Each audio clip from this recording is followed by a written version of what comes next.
अमृत वेला जो है वो मनन के लिए नहीं है। अगर हमारा कोई व्यर्थ संकल्प चलता है, मानो कोई अगले जन्म का कुछ किया हुआ होता है, कोई समस्या आई हुई होती है, या कोई ऐसी बात हमारे से हो जाती है जो सोने के बाद भी वो आत्मा में समाया हुआ होता है, तो कभी व्यर्थ संकल्प आ जाते हैं या सेवा के संकल्प ज़्यादा चलते हैं। ऐसा किया था, ये क्यों नहीं हुआ, सफलता नहीं हुई, क्या है, कैसा है। तो बाबा कहते हैं जिस टाइम जो करना है ना, उस समय वो ही काम करना चाहिए। समझो सेवा उस समय नहीं ज़रूरी है, या व्यर्थ संकल्प उस समय करेंगे तो सारा टाइम भी वेस्ट उसमें चला जाएगा।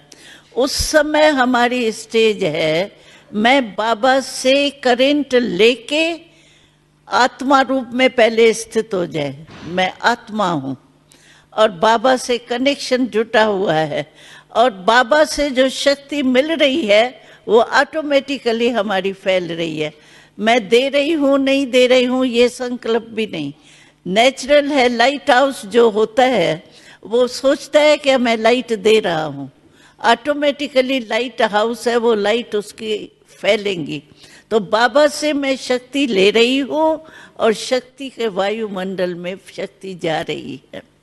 लेकिन उस समय बस आत्मा और बाबा से कनेक्शन, रिलेशन गहरा हो। बस दाता बन के बाबा दे रहा है, मैं भी दाता बन के फैला रही। बस ये स्टेज होनी चाहिए। बाकी अगर मानो कोई आपका व्यर्थ संकल्प चलता है, उसको मिटाने के लिए आप मनन जरूर करो, क्योंकि व्यर्थ संकल्प इतना फास्ट होता है जो ब्रेक नहीं आती है जल्दी। और संकल्प को मिटाने के लिए संकल्प ही चाहिए। व्यर्थ संकल्प को मिटाने के लिए आपको मनन शक्ति यानी शुद्ध संकल्प करके उसको मिटाना है। जैसे अंधकार होता है तो हम स्विच ऑन करते हैं ना, तो रोशनी हो जाती है। ऐसे संकल्प व्यर्थ को मिटाने के लिए आप कोई वरदान या मुरली की कोई पॉइंट मनन करते हो, वो भले करो, उससे सिर्फ वो मिट जावे व्यर्थ संकल्प, जगह बढ़ जावे। शुद्ध संकल्प की जगह बढ़ने से व्यर्थ संकल्प खत्म हो जावे। बाकी वैसे जो है वो हमको संकल्प वहाँ उस समय ये व्यर्थ या कोई शुभ मनन करने की आवश्यकता नहीं है। अमृत वेला हमको खुद बल भर के देने की बात है। जितना हम कनेक्शन खुद में भरेंगे ना, उतना ऑटोमेटिकली हमारा फैलेगा। रोहरियान करने की भी जरूरत नहीं है। बाबा देख ही रहा है, बच्ची बहुत अच्छा बैठी है, कनेक्शन लगा हुआ है, सकाश मिल रही है। रोहरियान करने की व्यर्थ संकल्प है या स्थिति टिकती नहीं है, उसके लिए ये दूसरा साधन है, रोहरियान मनन।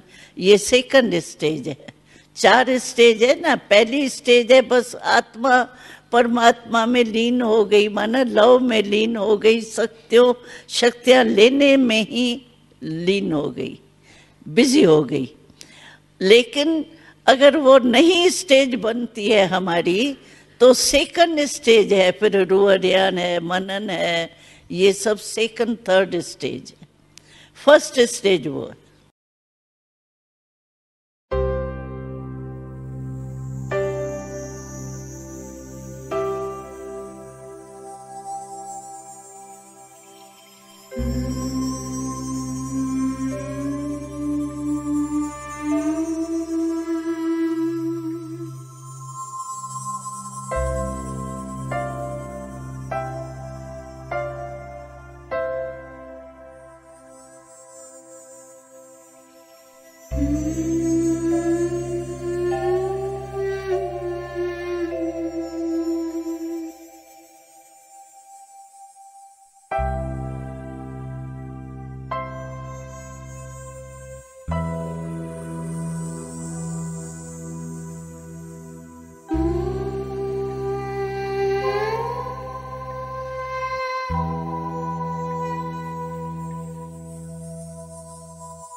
है।